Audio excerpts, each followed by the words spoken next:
Le 24 février 2022, une invasion de l'Ukraine par la Russie commence. Elle est ordonnée par le président russe Vladimir Poutine.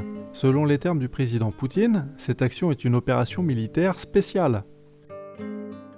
Cet épisode a pour objectif d'apporter un éclairage sur les vidéos mises à disposition par le site internet du ministère russe de la Défense. Le thème qui est principalement traité dans cet épisode est celui de l'utilisation des hélicoptères par l'armée russe lors des premières semaines du conflit. Dans un premier temps, les caractéristiques générales des hélicoptères seront évoquées, puis il s'agira de détailler l'armement disponible. Dans un troisième temps, les vidéos permettront de décrire certains types de missions. Le théâtre des opérations sera ensuite envisagé sous l'angle des menaces rencontrées par les forces armées russes. Enfin, les bases avancées russes seront rapidement abordées.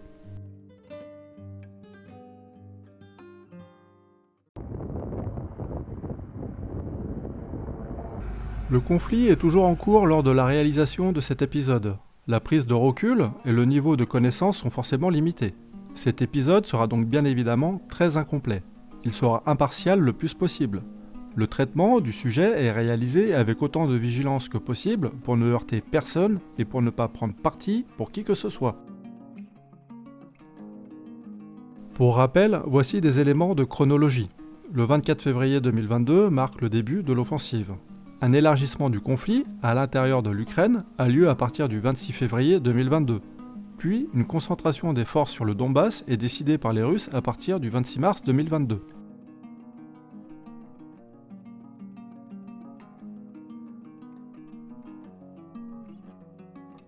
Les vidéos disponibles sur les hélicoptères montrent essentiellement des hélicoptères de combat type Ka-52, puis dans une moindre mesure des Mi-28 et des hélicoptères de transport type Mi-8. Cette partie a pour objectif de présenter les grandes caractéristiques des appareils.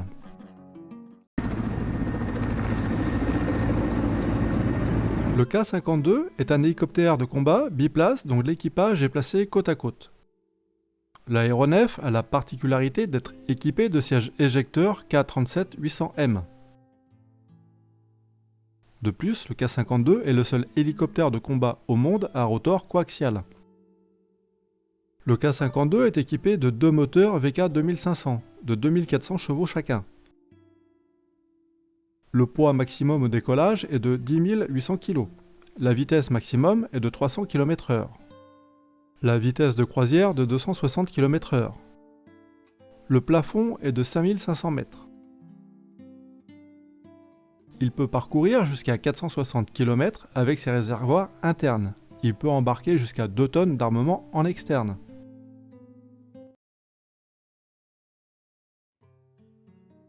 Le Mi-28 est un hélicoptère de combat biplace dont l'équipage est placé en tandem. La cabine du pilote et du copilote opérateur est séparée par un verre blindé. Les réservoirs de carburant sont protégés contre les explosions. Une redondance de la plupart des systèmes vitaux est mise en place. Les moteurs sont espacés pour éviter les risques de destruction simultanée. L'hélicoptère est capable de voler avec un seul moteur si nécessaire. Le Mi-28 est équipé de deux moteurs VK2500 de 2200 chevaux chacun. Le poids maximum au décollage est de 12 100 kg. La vitesse maximum est de 280 km/h, la vitesse de croisière de 230 km/h. Le plafond est de 3200 mètres. Il peut parcourir jusqu'à 1087 km en convoyage. Il peut embarquer jusqu'à 2,3 tonnes d'armement en externe.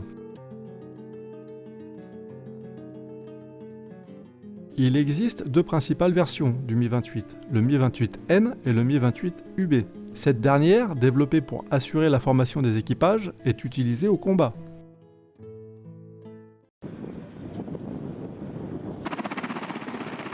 Les vidéos mises à disposition montrent des Mi-24 et des Mi-35. Le Mi-35 est la version modernisée du Mi-24. Les ailerons du Mi-35 sont raccourcis. Il est généralement équipé d'un canon GSH-23 en tourelle. Le train d'atterrissage n'est pas escamotable sur le Mi-35. Les Mi-24P sont équipés d'un canon GSH-30K placé sur le côté. Les ailerons sont plus longs et le train d'atterrissage est escamotable.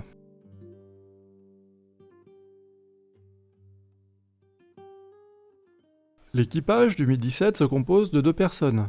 Le Mi-17 est équipé de 2 moteurs VK 2500 de 2700 chevaux chacun. Le poids maximum au décollage est de 13 000 kg. La charge utile maximum est de 4 000 kg. Il peut transporter 36 personnes maximum. La vitesse est de 250 km/h maximum. La vitesse de croisière est de 230 km/h. Le plafond est de 6 000 mètres. Il peut parcourir jusqu'à 580 km. Un absent de taille, l'auteur n'a pas vu de vidéo illustrant un Mi-26. De même, les hélicoptères de la marine ne sont pas visibles sur les vidéos. Si vous souhaitez plus d'informations sur les hélicoptères russes, vous pouvez regarder l'épisode que la chaîne a consacré à ce thème.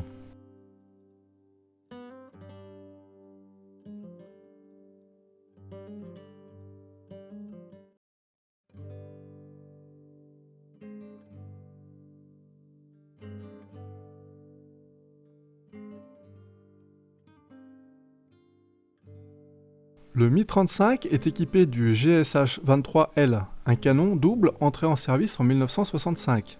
Le canon de 23 mm est embarqué dans une tourelle et est doté de 450 coups. Le Mi-24 ou le Mi-35 peut également embarquer ce canon dans une nacelle dotée de 250 coups.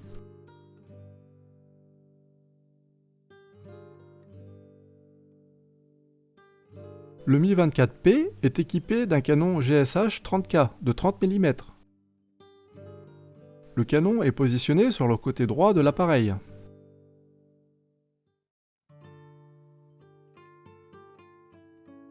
Le canon de A-42 de 30 mm est un canon automatique soviétique conçu pour vaincre les troupes, les véhicules légèrement blindés et les cibles aériennes volant à basse altitude. Le canon est utilisé sur de nombreuses plateformes de combat comme le BMP, les BMD, les BTR et le BMPT. Tout comme sur les hélicoptères K-29, K-50, K-52, Mi-28 ainsi que sur des bateaux. Il tire un maximum de 550 coups par minute, à une distance maximum de 4000 mètres sur des cibles molles et de 1500 mètres sur des cibles blindées. Si le Mi-28 et le Ka-52 emportent le même canon, le Mi-28 embarque le canon 2A42 de 30 mm dans une tourelle, avec une dotation de 250 cartouches, quand le Ka-52 l'embarque sur le côté avec une dotation de 460 coups. A noter que la mobilité du canon est très faible sur le Ka-52 quand elle est très grande sur le Mi-28.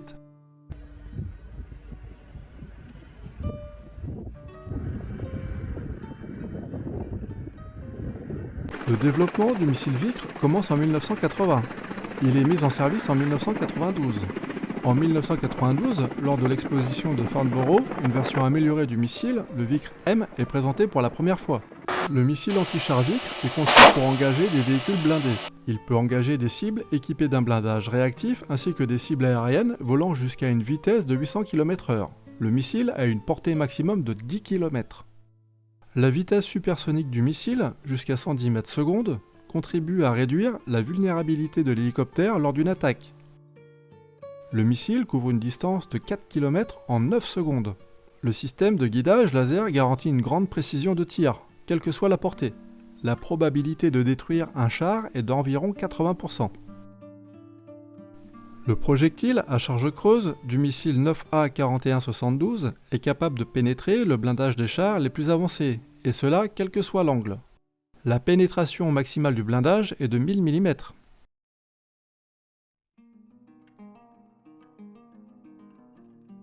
Le missile anti-char Ataka-B est conçu pour engager les chars, les véhicules de combat d'infanterie, les cibles aériennes volant à basse vitesse et à basse altitude, ainsi que les troupes ennemies situées dans des points fortifiés.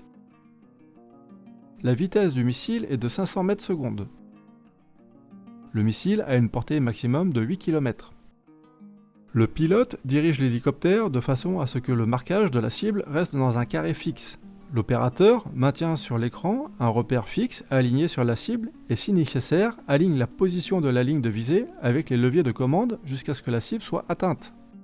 Pendant ce processus, l'hélicoptère peut manœuvrer avec un angle de lacet allant jusqu'à 110 degrés et un roulis allant jusqu'à 30 degrés. L'Ataka est disponible en plusieurs versions. Le 9M120 et ses variantes modernisées est équipé d'une ogive en tandem devant vaincre les chars équipés de protection réactive. Le 9M120F, qui est doté d'une tête explosive, est conçu pour combattre des cibles non blindées comme des bâtiments. Le 9M220O est spécifiquement conçu pour engager des avions grâce à sa charge militaire à fragmentation.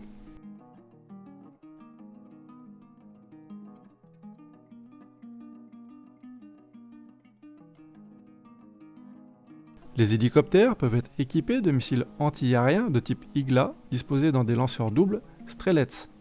A l'origine, le système de missiles anti-aériens portables 9K338 Igla est conçu pour engager des cibles aériennes volant à basse altitude. Les essais du système Igla ont été achevés en décembre 2001. Le missile pèse presque 12 kg, l'ogive près de 2,5 kg. L'Igla a une portée de 6 km maximum.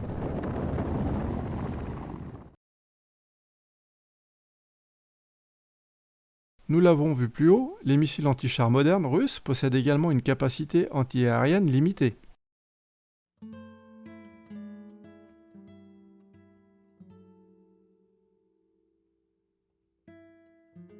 Les roquettes S-8 sont développées dans les années 1970. Le système entre en service en 1984. La S-8 a un calibre de 80 mm. Elle est utilisée par les avions et les hélicoptères. Les roquettes peuvent être équipées de différents types d'ogives, comme des charges anti-blindage HIT, à fragmentation hautement explosive, fumigène ou incendiaire. La dernière version pèse 16,7 kg, avec une charge militaire de 2,8 kg d'explosifs, et elle a une portée de 6 km. À titre de comparaison, un obus de 105 mm américain contient un peu plus de 2 kg d'explosifs. Ces roquettes sont généralement disposées dans des paniers à roquettes d'une capacité de 20 unités. Le Mi-24, le Mi-28 et le Ka-52 sont tous capables d'emporter 80 roquettes S-8 dans 4 paniers.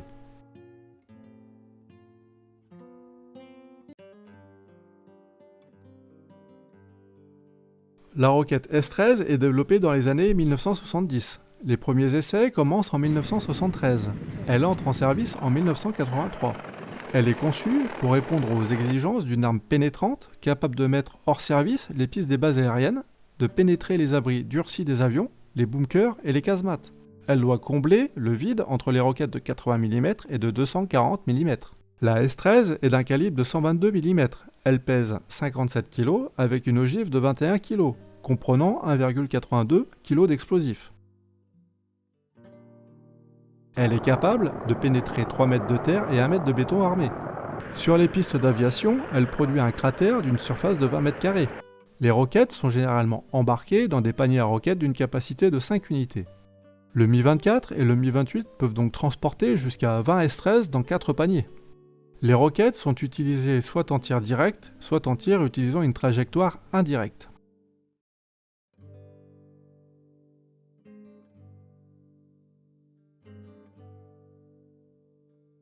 Les vidéos du ministère de la Défense russe illustrent un certain nombre de missions que peuvent remplir les hélicoptères. Cette partie est notamment construite avec les éléments descriptifs des vidéos du ministère de la Défense russe et de la chaîne de télévision Zvezda qui lui est rattachée.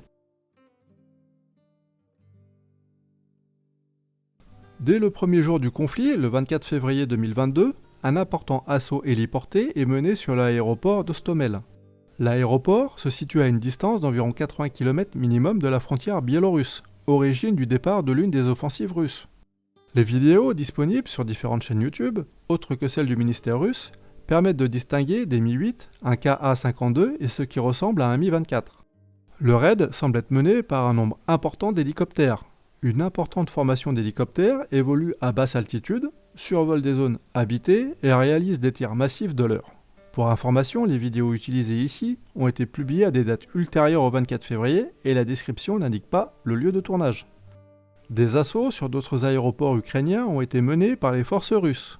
Lors de la rédaction de cet épisode, les analyses disponibles en source ouverte ne sont pas pléthoriques.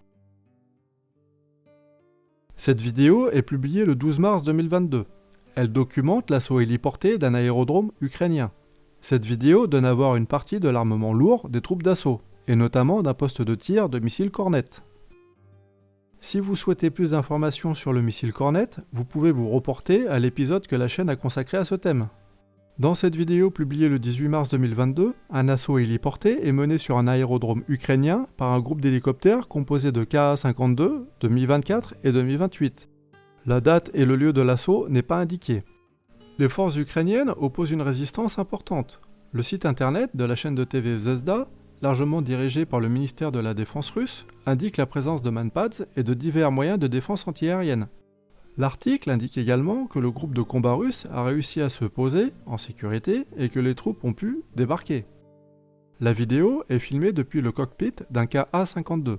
L'article indique que le Ka-52 couvre les hélicoptères Mi-8. L'hélicoptère est pris à partie depuis le sol à 18 reprises.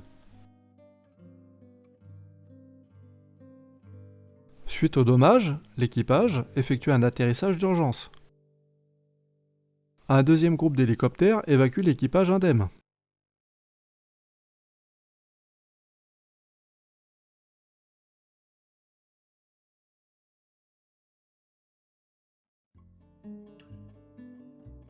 Le ministère de la Défense russe indique que les hélicoptères effectuent des missions d'escorte de convois et de destruction de véhicules blindés. Les hélicoptères peuvent également détruire d'autres types d'installations. Dans une vidéo datée du 26 mars 2022, le ministère de la Défense indique qu'une installation militaire est détruite suite à un tir de missile Vikr effectué à une distance de plus de 7000 mètres.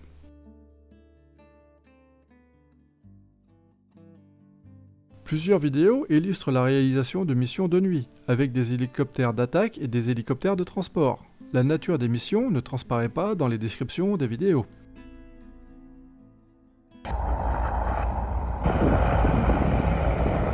La livraison de troupes et de fournitures militaires de tout type fait bien sûr partie des missions réalisées. Encore une fois, aucune vidéo ne fait apparaître de Mi-26.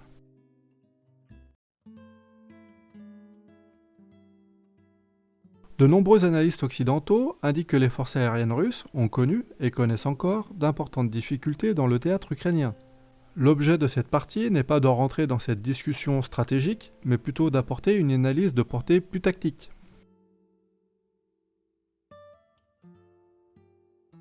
Du point de vue des menaces pour les opérations russes, le théâtre des opérations ukrainiens se caractérise par une présence importante de tout type de missiles capables d'abattre les hélicoptères. Les Ukrainiens sont capables, grâce à l'inventaire à disposition, de couvrir un large spectre de menaces avec des missiles de grande et de très courte portée. Les Ukrainiens disposent notamment d'une large gamme d'équipements ex-soviétiques. L'armée ukrainienne dispose de missiles S-300 qui sont probablement réservés aux cibles de très haute valeur. Ces missiles font peser une lourde menace sur les appareils russes. La destruction de ces derniers fait l'objet d'au moins une vidéo dédiée. Pour mémoire, ces missiles ont une portée d'environ 100 km. Cela dépend bien sûr de la variante du missile utilisé. Les forces ukrainiennes ont aussi à disposition des missiles de type Buk. Ces missiles sont destinés à la lutte anti-aérienne de moyenne portée. La destruction de ces derniers fait l'objet de plusieurs vidéos. Pour mémoire, les Buk M1 ont une portée de 35 km maximum. Pour les plus courtes portées, les systèmes de type OSA sont disponibles. Les Ukrainiens disposent aussi de manpads de différents types. Cette vidéo illustre un Su-25 qui a réussi à atterrir après avoir été touché par un manpads. La description de la vidéo indique qu'un deuxième missile a été évité par le déclenchement de leurre thermique. Concernant les menaces contre les hélicoptères, les missiles anti-chars ne doivent pas être négligés sur le champ de bataille moderne. Enfin, dans d'autres conflits, l'efficacité de roquettes non guidées de type RPG-7 ont également démontré leur efficacité contre les hélicoptères, en milieu urbain ou non. Si vous souhaitez plus d'informations sur les missiles anti-aériens russes, vous pouvez vous reporter sur les épisodes que la chaîne a consacrés à ce thème.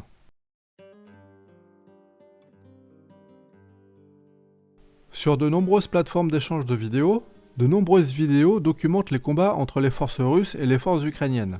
Ces vidéos ne font pas partie des images utilisées dans cet épisode, car les sources sont difficiles à identifier. Parmi ces vidéos, certaines documentent des phases de combat durant lesquelles des hélicoptères sont pris à partie. 3 sont retenues ici. Une illustre un tir contre un Mi-24, une autre sur un Mi-28 et la dernière sur un Ka-52. Le Mi-24 est touché dans le cockpit par un tir de face. La distance entre le point de départ du missile et l'impact semble très courte. Concernant la vidéo du Mi-28, l'hélicoptère est touché au niveau des tuyères par un missile tiré depuis l'arrière. L'appareil se casse en deux après l'explosion du missile. Il est touché après avoir réalisé une passe de tir de roquette. Le Mi-28 semble fermer la marche. En effet, un Ka-52 opère également un tir de roquette juste avant le Mi-28. Concernant la vidéo du Ka-52, lui aussi est touché par un missile tiré depuis l'arrière. L'hélicoptère est en vol stationnaire ou à faible vitesse. Il vole juste au-dessus de la canopée d'une forêt.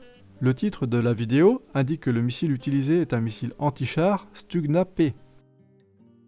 Pour mémoire, lors des opérations en Syrie, les Russes ont perdu au moins un hélicoptère abattu au sol par un missile anti-char lors d'une opération d'extraction du navigateur d'un Su-24 abattu par un F-16 turc.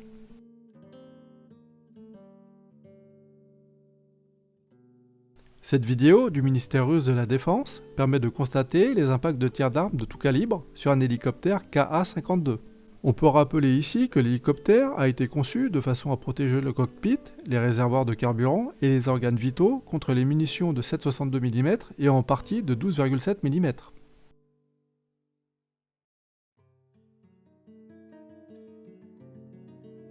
Les vidéos permettent de distinguer différents éléments d'autoprotection mis en place sur les appareils russes. Ces éléments, qui font partie du système Président S, comprennent un détecteur d'éclairage laser, un système d'alerte d'approche de missile, un système électro-optique, un système de brouillage radio, des leurres infrarouges et un système de contrôle. La conception du système Président S comprend un certain nombre de stations qui peuvent être placées à la fois dans la cellule de l'hélicoptère et sur des points de fixation externes. Des éléments composant le système Président S sont visibles ici et ici, juste en dessous du cockpit. Les leurres, qui font partie du système, sont positionnés en bout d'aileron. D'autres éléments composant le système Président S sont placés en dessous de la machine. D'autres éléments sont placés le long du fuselage et au niveau de la queue. Au niveau de la queue, on trouve également un radar d'alerte.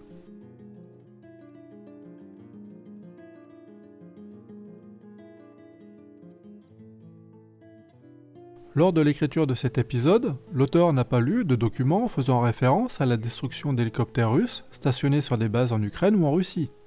Pour mémoire, lors des opérations en Syrie, les Russes ont perdu de nombreux hélicoptères stationnés dans les bases.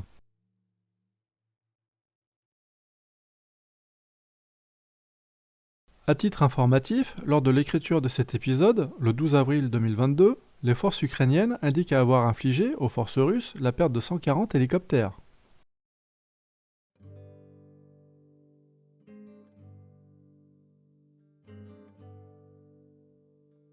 Le ministère de la Défense russe indique que les vols sont principalement effectués à partir d'aérodromes de campagne et que les principaux aérodromes sont sous haute surveillance de moyens de défense aérienne 24 heures sur 24. L'armée russe a pris possession d'un certain nombre d'aérodromes lors de l'opération en Ukraine. L'aérodrome d'Ostomel a été l'un des principaux objectifs lors de la première phase de l'opération. La possession de cet aéroport a fait l'objet de combats acharnés. Lors de l'avancée des opérations, une armée installe des bases avancées.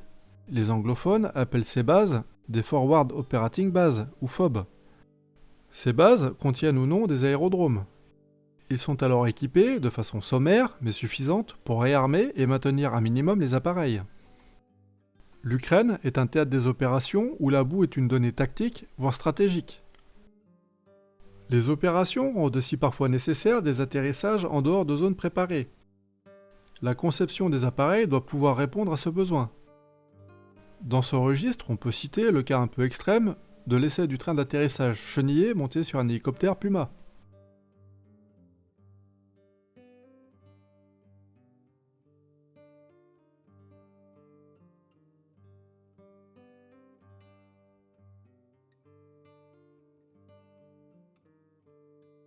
Cette vidéo illustre la maintenance d'un Mi-28 et d'un Mi-8. La bonne maintenance d'une machine au combat est déterminée dès la conception.